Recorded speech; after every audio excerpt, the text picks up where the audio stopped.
Hi everyone, welcome to week 4's lecture on Bayes' theorem.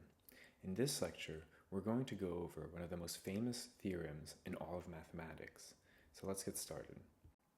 Remember that in the previous lecture, I had asked you whether the probability of A given B is equal to the probability of B given A.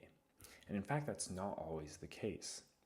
And so what Bayes' theorem allows us to do is to determine what the exact relationship between the probability of A given B and the probability of B given A is.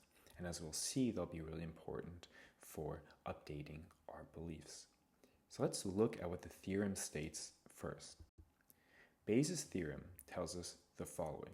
Don't be scared, but it's a long equation. So it tells us that the probability of A given B is equal to the probability of A times the probability of B given A over the probability of A times the probability of B given A plus the probability of not A times the probability of B given not A. Okay, this might be quite confusing and a little intimidating when you see it at first, but what we're going to do is prove this theorem using all the rules that we have. So actually, we have all the foundations to prove this really important and quite influential theorem. So that's pretty neat. So let's get started in proving Bayes' theorem. So in the top right corner, that's the theorem. That's what we're going to get at. And we'll go step by step and we'll get to that. So let's start with the following, which is the probability of A given B is equal to the probability of A and B over the probability of B.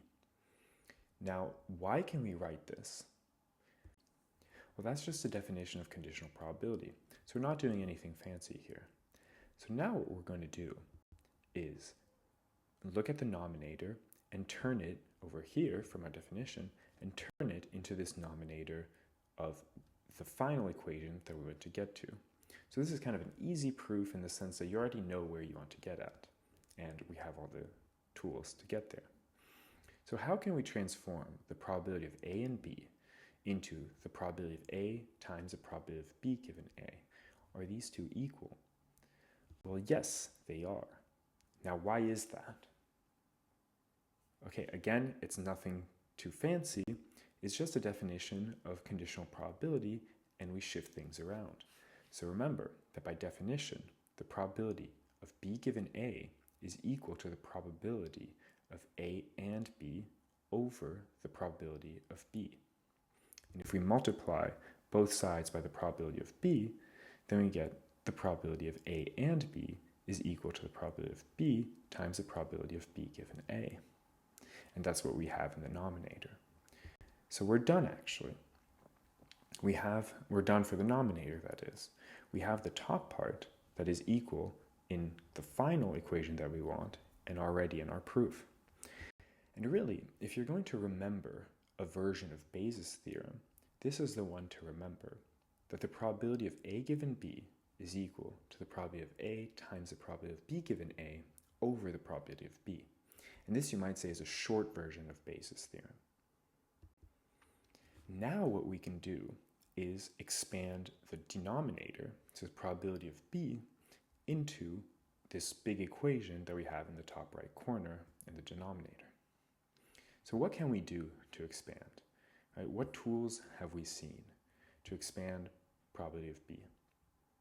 Well, we can expand the probability of B into this equation over here, which is that the probability of B turns into probability of B and A plus the probability of B and not A. How can we do that? Well, by the law of total probability. Remember, by the law of total probability, the probability of B is equal to the probability of B and A plus the probability of B and not A. So if you're confused about this, go to our lecture that we saw in the first part of this week where we go over it. Okay, so actually, now we're slowly getting closer, right? But how can we expand this denominator? Well, let's start one piece at a time. Let's start with the probability of B and A and see if we can turn it into something that looks like what we have in the top right corner.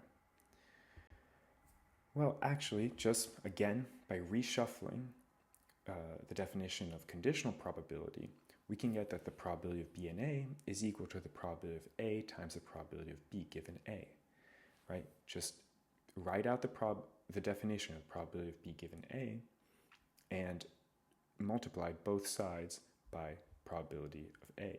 And you'll get that these two equations in the blue rectangles are going to be equal. And really, we're going to do the same thing with the second part of the equation. We just expand it we expand the definition of conditional probability, and we get the probability of not A times the probability of B given not A is equal to the probability of B and not A.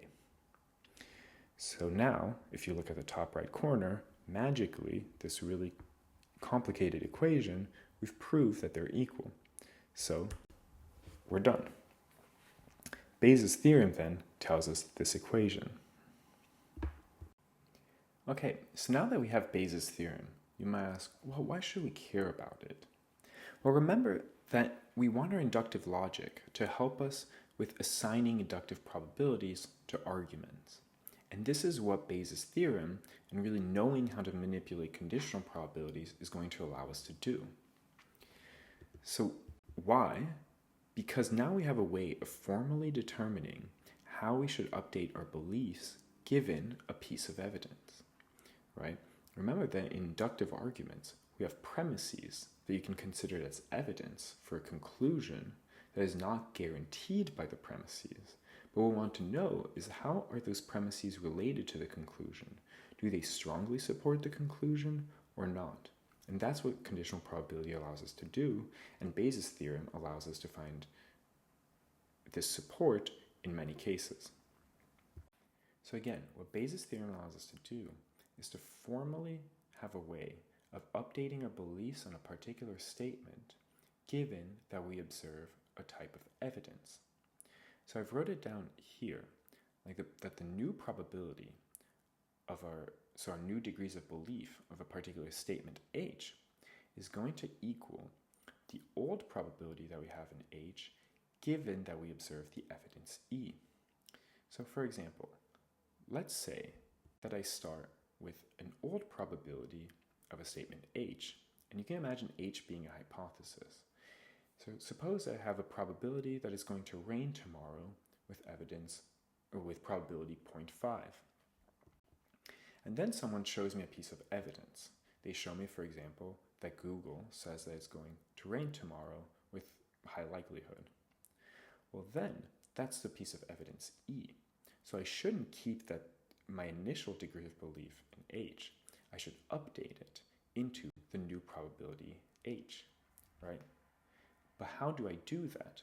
And conditionalization, or in other words, using this conditioning on E, is the rational way of, or at least one rational way, of updating our beliefs in H.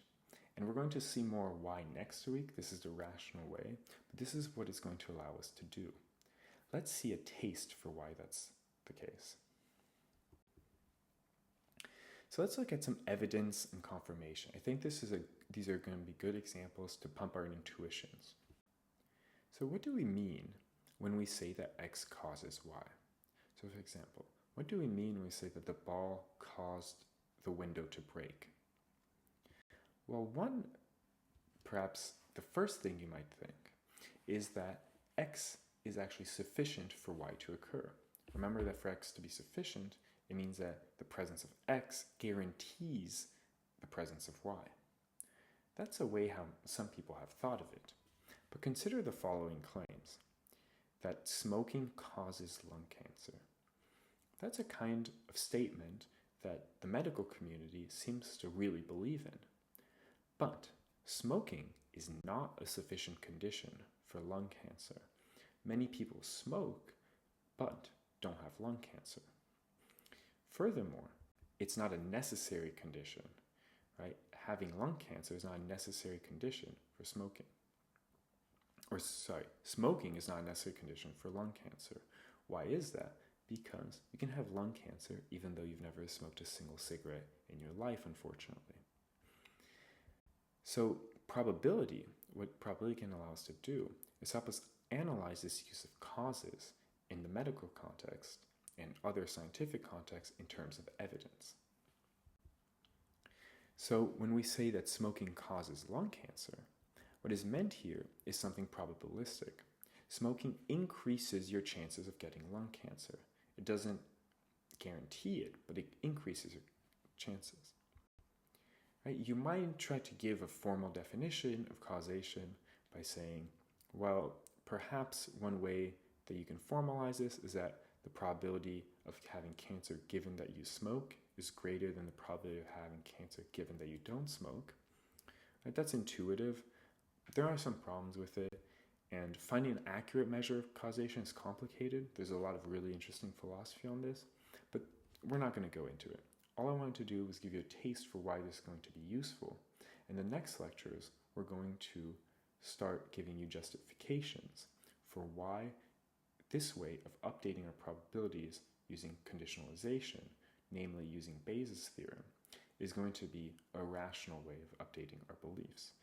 Rational, at least in a local context, because remember of Hume's problem of induction, that rationally justifying an inductive logic doesn't seem to be possible. But I'm getting ahead of myself. We'll go over this next week. Thanks so much.